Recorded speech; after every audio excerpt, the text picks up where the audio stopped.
Chamba. O yan, tara. Samahan nyo ako. Kakausapin natin si Dean Mark kasi napaka-controversial ng video niya nung nakaraan. Gusto ko marinig ang kanyang reaction sa mga comments tsaka dun sa pagputok ng video niya. Tara! O tara, maglaro tayo habang ini-interview kita. Doubles tayo, doubles. Okay, okay. Kaya kita gustong interview niya yun. Gusto ko malaman kung ano yung reaction mo dun sa nag-trending na video mo. Nasa 2 million views ka na eh. Mahigit nga, boss, magtitrain eh. Sa Facebook, eh yung TikTok nun, 1 Dami million. nagagalit eh. Nasa mga 3 million na views mo. Ano ba ang naging ano mo nun, sanhi ng pagmura mo? Eh, boss, sasabihan nila ako, pangit daw eh. Ah, ganon? Eh, ano ba tingin mo? Gwapo ka, ganon? Pagka ganyan yung sagutan natin, boss, idadamay na kita. Joke lang. Baka mo umura.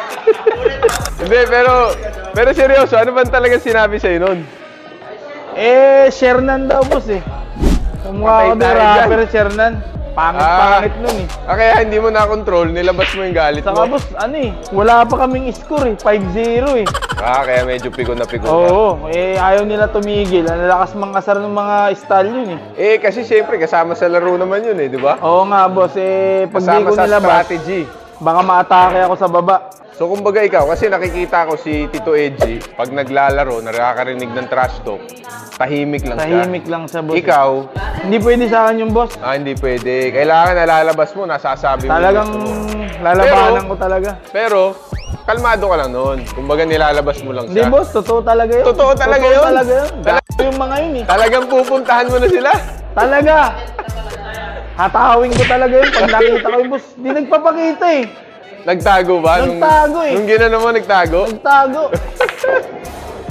Sige na, baka pati ako mahampas mo. Malamang-lamang. Sige na. Oy, joke lang yun ha. Baka bigla mo ko saksakin sa kanto ha. Hindi, boss. Ayan, narinig niyo yung side ni Dean Mark. So para sa kanya pala, hindi niya kaya maging tahimik. Dahil nga may sharking, may trash talking, kailangan nalalabas niya yung nararamdaman niya. Sinaalala ko meron siyang laban kay Jolo Aspuria. 7-0 ang score, tapos 7 na si Dean Mark. Kinansyawan siya ng kabilang kalaban. Pero nung time na yun, hindi pa tayo all-out sharking. So hindi niya nalalabas yung emosyon niya. Natalo siya.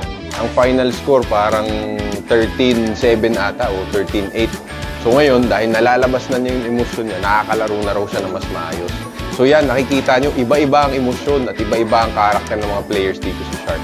Kung gusto niyo sila mapanood ng live, makilala, mapicturean o makuha autograph nila, punta lang kayo dito sa 234 Tomas Morato Ave, Quezon City. Pero tandaan, dito sa SBA bawal ang iyakin.